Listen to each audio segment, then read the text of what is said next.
Señoras y señores, muy buenas noches, bienvenidos. Les saludo a nombre del equipo creativo de Escribilea, este programa que les brinda el canal educativo y donde se aborda el arte, la historia y la cultura universales de una manera única, amena, singular e interesante, con el objetivo de que usted tenga entretenimiento y a la vez conocimiento. Como siempre, me acompaña el panel de profesores universitarios integrado por el doctor Raúl Lombana, el doctor Félix Julio Alfonso López y el máster en Ciencias Históricas Dagoberto Rodríguez Abrantes. Vamos a recordar el momento en que uno de nuestros profesores realizara la pregunta de participación que debieron responder a través de nuestra página de Facebook Escriba y Lea Cuba. Al mismo tiempo conocerán a la persona ganadora, la primera respuesta que llegó de forma correcta, y también tendrán ustedes la posibilidad de conocer la respuesta que colocaremos en pantalla para aquellos telespectadores que no han tenido la posibilidad de conocerla. En el mes de marzo se cumplió un aniversario más de un acontecimiento histórico importante, un hecho histórico importante que tiene lugar en Cuba en 1923 y que involucró un número significativo de intelectuales cubanos. La pregunta es, ¿cuál es este hecho histórico? ¿Y cuáles fueron los acontecimientos que estuvieron vinculados al mismo y que lo provocaron?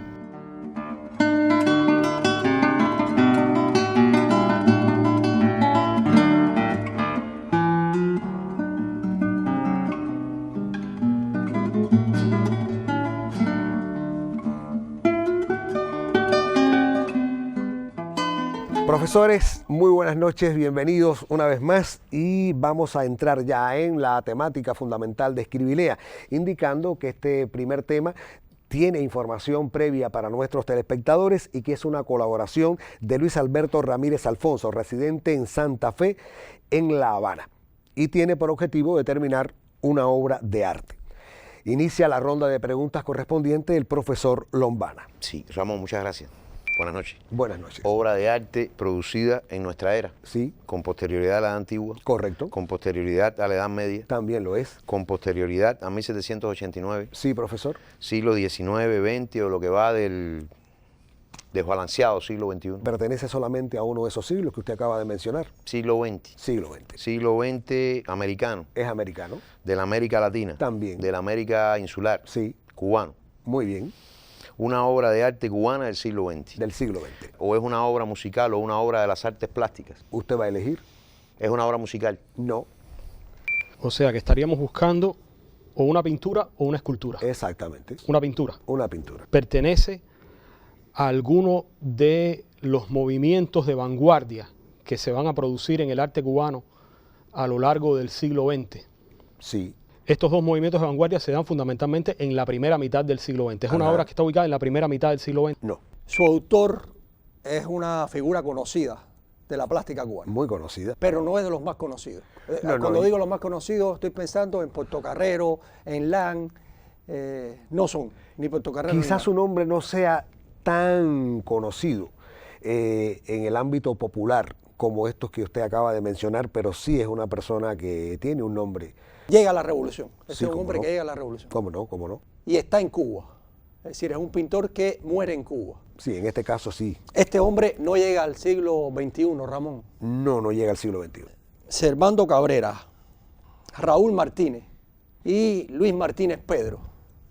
Uno de esos tres. Uno de ellos. Es una obra de Servando Cabrera. Ha acertado usted. Es una pintura, ¿no? Una pintura. Es una pintura, Ramón, de los primeros años de la Revolución, entre el 59 y el 69. Exacto. Por ahí. Está en ese periodo. Ajá. Y corresponde en un periodo de Servando muy, muy intenso, que le llamaron algo así como la era épica o algo así de Servando, en que él está, una suerte de cronista, pintando sobre los hechos de la Revolución. Usted me está preguntando si Si tiene es- una relación directa con Sí. esta temática, Sí, la señor. obra. No, profesor. No tiene que ver. No. Entonces ahí excluimos todas las obras que Rostros tienen de que ver con guerrillero, exactamente. la cubre. Exacto, no. Puedo excluir, por ejemplo, toda esta colección o serie, como él la prefería llamarla, de las cabezas femeninas, por ejemplo, que son muy famosas. Eso lo puedo excluir. Sí, puede ser. La pintura tiene un valor por sí propio, como para no tener que hablar de la serie y solo por la pintura conocerse. Sí, sí. Es una pintura alabada dentro de los círculos académicos como como una muestra de evolución del artista. Correcto, correcto. Es la victoria. Es la victoria.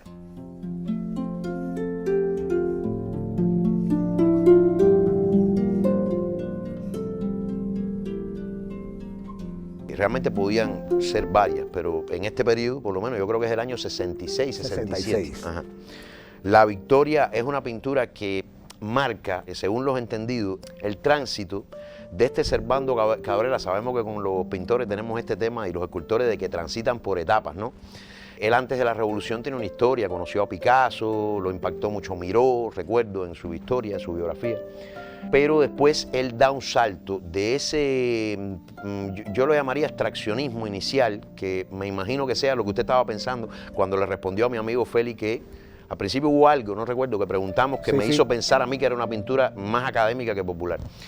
Y él transita hacia una fase que para mí, no todo el mundo está de acuerdo, es ampliamente expresionista. Incluso hay quien lo llama un expresionismo grotesco en el sentido artístico porque es desbordado y después lo va educando.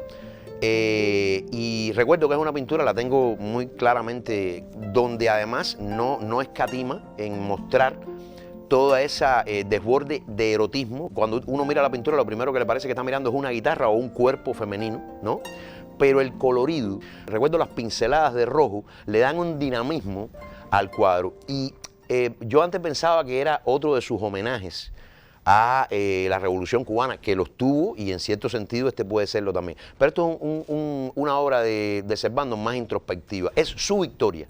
Es la victoria de él sobre el academicismo, sobre los prejuicios, sobre la pintura dogmada. Lo siente como un triunfo personal y por eso tiene tanto valor también académico. Yo me alegro mucho que nos salga la pintura en el programa. Realmente es muy linda, invito a todos a que la vean, ¿no? Profesor. Sí, solamente quería añadir que hay una faceta de Servando quizás menos conocida, que es su faceta como retratista de grandes personalidades de la historia de Cuba. Yo recuerdo, por ejemplo, un Mella precioso Fidel, de Servando que está pintado con esas veladuras que Servando utiliza en su obra y que ya antes había utilizado Carlos Enríquez. Un retrato quizás más clásico de Antonio Guiteras, pero donde se puede distinguir, creo que de manera perfecta, el estrabismo que tenía Guiteras en sus ojos y el Fidel que mencionaba el profesor Lombana, que es un rostro de perfil, con ese perfil griego de Fidel. Es decir, son pinturas que también añaden un valor a la saga de la Revolución Cubana que aparece en las primeras obras de Servando. Sí, profesor. En su prolífica vida realmente también incursionó en el cine. Recuerdo ahora mismo el cartel de Retrato de Teresa, es obra de Servando Cabrera. Es uno de los pintores cubanos más vendidos en el exterior y más rankeados, digamos, en cuanto al precio de sus obras. Bueno, estamos felicitando a nuestro panel, especialmente al doctor Lombana por haber determinado el tema y al resto de los profesores por sus aportes en cuanto a datos acerca de este importante pintor cubano que es Servando Cabrera Moreno. Vamos de inmediato a nuestro segmento que dedicamos a la literatura específicamente y donde nuestro compañero Fernando Rodríguez Sosa trae siempre una novedad literaria para los lectores que están dentro de ustedes, que son nuestros telespectadores. Buenas noches. La casa editorial Verde Olivo ha publicado en soporte digital el libro que hoy les comento. Me refiero al volumen titulado La inocencia de los patriotas, Fermín Valdés Domínguez y los estudiantes de medicina, de Ricardo Odelín Tablada. Este libro llega avalado con el premio de investigación en el concurso histórico patriótico militar 26 de julio de las Fuerzas Armadas Revolucionarias, correspondiente al año 2021. Se trata de una obra que, estructurada en 4 capítulos, propone una interesante y profunda investigación sobre un hecho de enorme trascendencia en la historia de la nación cubana, el horrendo crimen cometido por el gobierno colonial español el 27 de noviembre de 1871, cuando fueron fusilados 8 estudiantes de medicina injustamente acusados de haber profanado la tumba del periodista español Gonzalo Castañón. El lector conocerá, por tanto, en las páginas de este libro no solo una aproximación a tan horrendo crimen en la historia de la nación cubana, sino también el valor, la valentía de Fermín Valdés Domínguez, quien a lo largo de toda su vida defendió la inocencia de los estudiantes masacrados.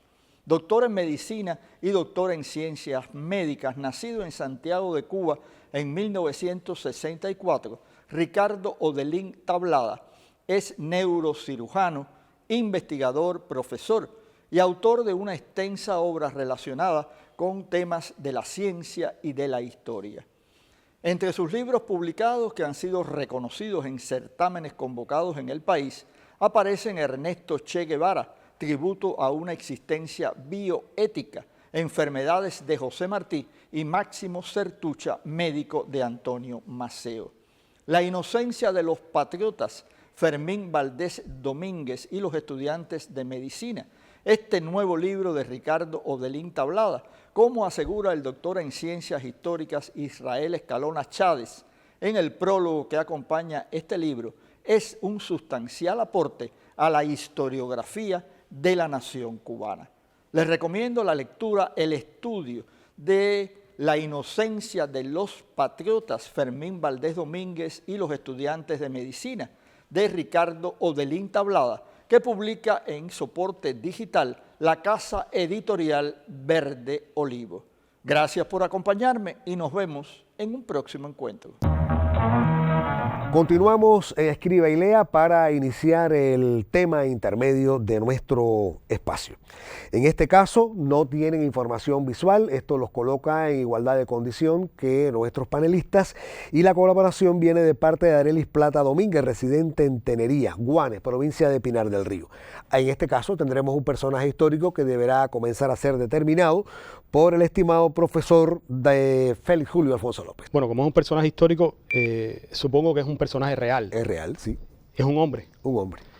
Es un hombre que alcanza su historicidad por su labor política o militar. Una más que la otra, pero tiene actividad en los dos campos. Y este es un personaje americano. Es americano.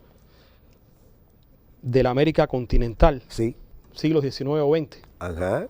De Uno de ellos está vinculado de alguna manera a los procesos de independencia de la América Latina. Correcto. O sea, lo podemos ubicar dentro de la primera mitad del siglo XIX. Ajá. Quizás haya nacido antes, no necesariamente. Muy poco tiempo. Y es uno de los nombres importantes de ese proceso emancipatorio. No tan conocido su historicidad a nivel, digamos, amplio, ¿no? Pero sí, es un hombre que tiene su participación y que... Acompaña a Bolívar. Sí. ¿Es un venezolano? No. Ya, porque aquí nos han salido algunos venezolanos. Sí, sí, en este caso no pertenece a Venezuela. Este hombre está en las principales batallas por la independencia o alguna de las principales batallas. Importantes, sí. Está, por ejemplo, en la batalla de Ayacucho. En la batalla de Ayacucho. Está en la batalla de Ayacucho. Pero no es Sucre. No es Sucre. Es uno de los generales que acompañan a Sucre en esa batalla. Está, sí. Es colombiano. Es colombiano. Yo estoy pensando en el general que está iniciando la ofensiva en el llano. ¿Es este general? ¿Su nombre? Sí. Si le paso la palabra. ¿Tiene posibilidad? Estuvo usted dice, con Bolívar en una parte de la trayectoria, con Sucre en la otra, y estuvo en la batalla de Ayacucho, sí. Tuvo una participación importante en Ayacucho. Este era un hombre joven. Sí, un hombre joven. Muy joven. Sí. Para el grado de general. ¿Cómo no? Es Córdoba. Exactamente. Córdoba. Yo tampoco recuerdo el nombre, pero es Córdoba. José el María general Córdoba. Córdoba. Sí.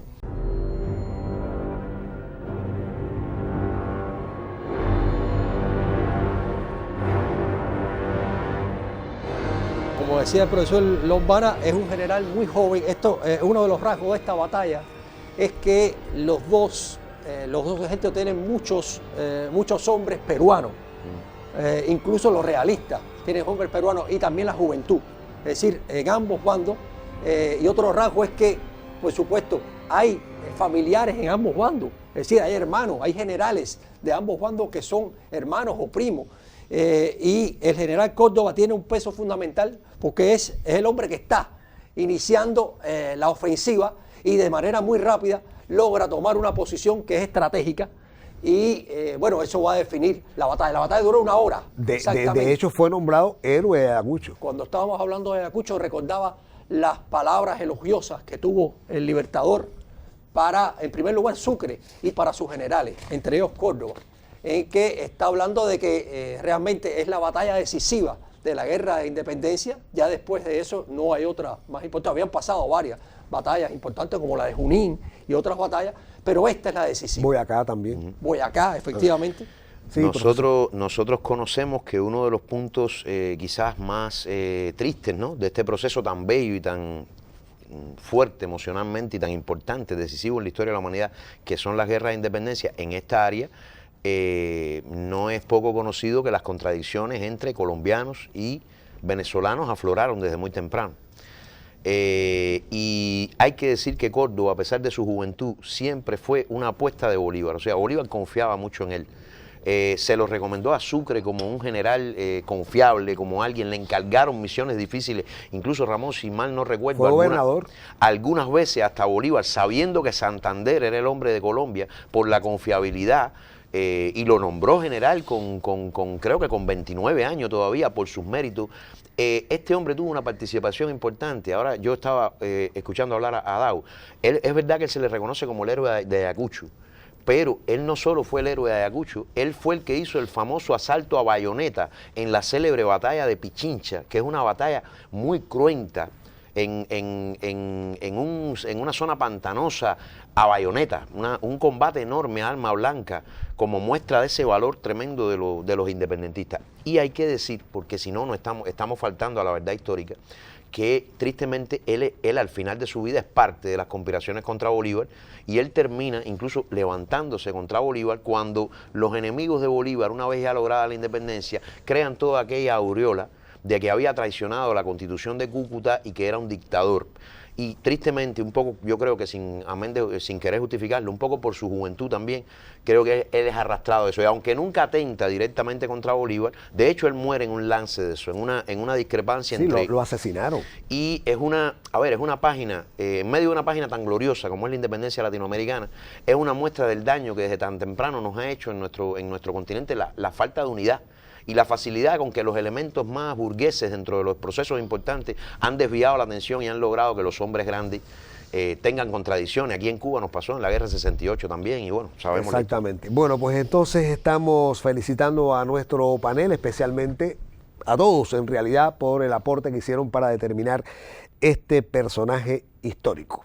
Ahora vamos a nuestro momento musical y por favor mantenga la sintonía con el canal educativo que les está ofreciendo Escriba y Lea, un programa que lleva ya 55 años de permanencia en las pantallas cubanas.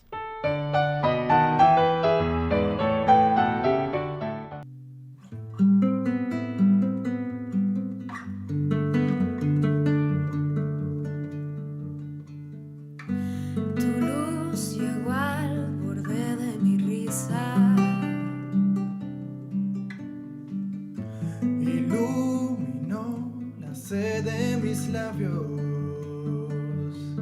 mi voz se fue al llegar tu mirada,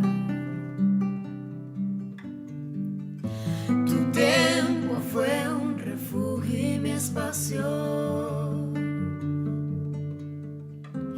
y besé la paz y la faz de la tierra se inclinó a mis pies. El mar rotundamente desapareció y mi voz llegó y tu nombre fue el estreno en su canción. Pero en ti nada existe ni nada existió.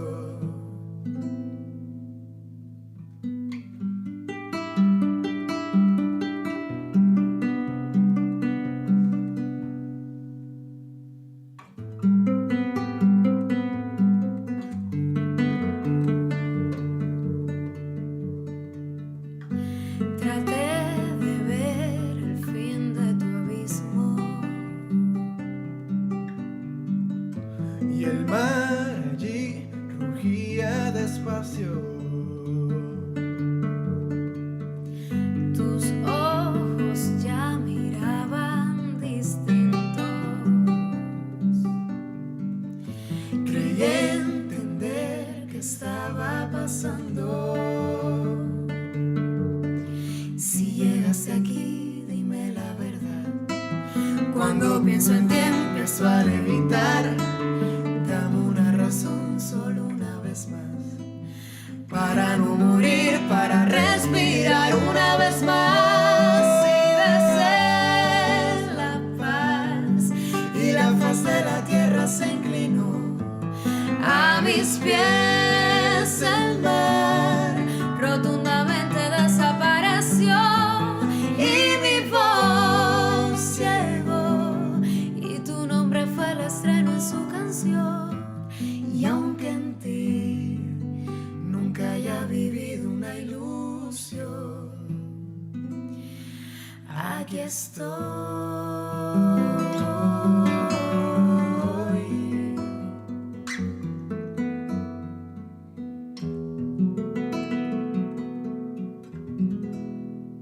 Profesores, este tema tiene nuevamente información para los telespectadores. Es una colaboración que viene de parte de Eduardo Reyes, vecino del municipio 10 de octubre, aquí en la capital nacional, La Habana.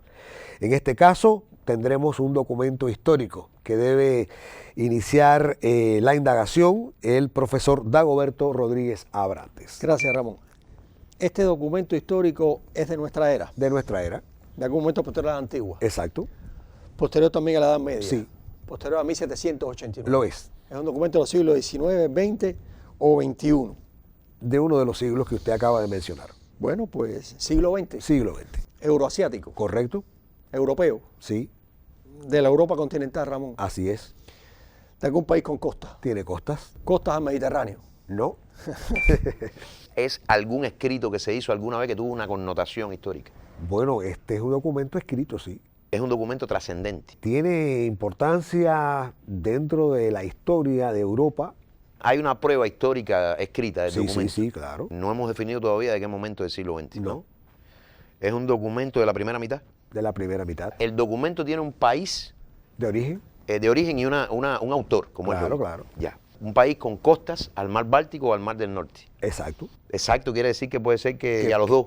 A los dos puede ser. Es un documento producido en Alemania, Alemania anterior al año 45. es anterior al 45. Ya, o sea, es un documento que está en el espectro de las dos guerras mundiales contando el periodo intermedio, entiéndase 1914 a 1945. Así es. ¿Tiene que ver con alguna de las dos guerras mundiales? Tiene que ver.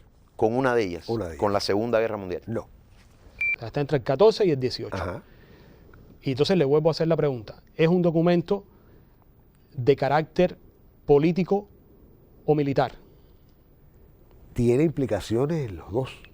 Tiene implicaciones en los dos en los aspectos, en los dos campos. pero solo tiene impacto en Alemania. No. Yo estoy pensando en una declaración del gobierno alemán que es la declaración de guerra submarina total. ¿Tiene que ver con eso? Tiene que ver. Es la declaración de guerra submarina No total. es la declaración, pero tiene que ver. Ah, caramba. Eso es en enero del 17. De alguna manera, en este documento está implícito lo que se llama en la historia de las relaciones internacionales la diplomacia secreta. Ajá. Si es lo que estoy pensando, lo estudiamos en la historia de las relaciones internacionales, incluso mi amigo Dagoberto, que es especialista en esta parte, incluso como la causa más probable de la intervención de los Estados Unidos realmente en la guerra, o por lo menos del momento, que hay varias hipótesis, pero yo soy de los que piensa que es esta la razón. Tiene que ver con México. Tiene que ver con México. Se declara en ese documento, y es por donde se conoce, que Alemania está preparada para iniciar la guerra submarina. Así es. Es el telegrama Zimmerman o Zimmerman. Exact- Es ese el documento. Exactamente.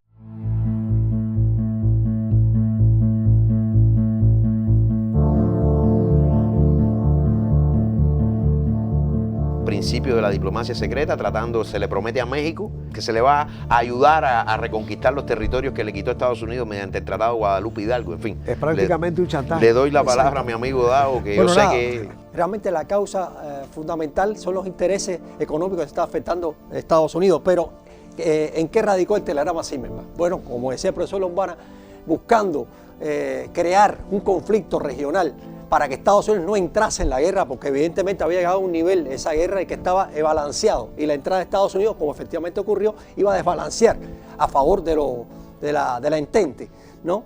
Ese equilibrio. Se le promete a México que de entrar en una guerra con Estados Unidos Alemania quizás la podría ayudar un poco, también incluso se hizo pesquisa con Japón. El lío era, la cuestión era mantener a Estados Unidos entretenido en una guerra local para que no entrase en la guerra en Europa.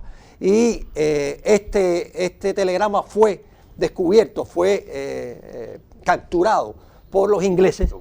Los británicos lo desclasificaron y se lo dieron en bandeja de plata a Alemania, a Estados Unidos. Eso provocó un gran revuelo, un gran malestar en los Estados Unidos. Y por supuesto fue la gota que colmó la copa del gobierno norteamericano y del pueblo norteamericano, que no era partidario de entrar en la guerra.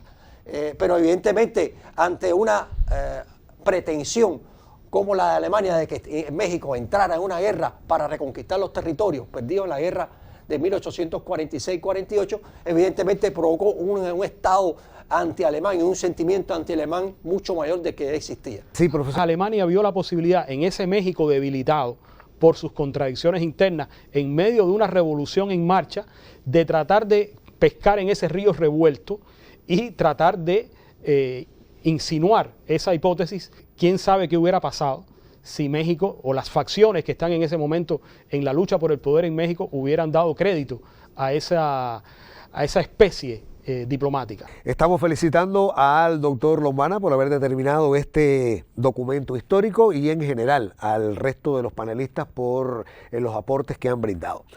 Entonces, estimados profesores, vamos ahora al momento en que realizamos la pregunta de participación para nuestros telespectadores, que deben responder, les recuerdo, a través de nuestra página de Facebook, Escriba y Lea Cuba, una vez que la hayan escuchado. Le corresponde al profesor Lombana. Sí, Ramón, gracias. Yo le voy a preguntar a los amigos televidentes en esta ocasión, ¿de qué manera insólita falleció el célebre compositor francés Jean-Baptiste Lully? ¿Y cuál fue el objeto causante de esa muerte? Vamos a reiterar. Sí. ¿De qué manera insólita falleció el compositor francés Jean-Baptiste Lully? ¿Y cuál fue el objeto en concreto causante de esa muerte? Gracias, muy amable profesor. Bueno, ahí tienen la interrogación. Quien tenga la respuesta ya en sus manos, pues que la coloque en nuestra página de Facebook, Escriba y Lea Cuba. Por supuesto, la próxima emisión del programa tendremos a la persona ganadora y también la respuesta correcta. Les deseo mucha suerte. Profesores, como siempre me gusta decir, cuando hacemos Escriba y Lea, ha sido una noche provechosa en muchos sentidos y de esta forma les estoy invitando para acudir al canal educativo para volver a disfrutar de Escriba y Lea, un programa donde se aborda el arte, la historia y la cultura universales de una manera singular, amena, única e interesante, en que lo hacemos en cada una de nuestras emisiones. Una buena semana para ustedes, para el resto del equipo y a usted, gracias por su mirada.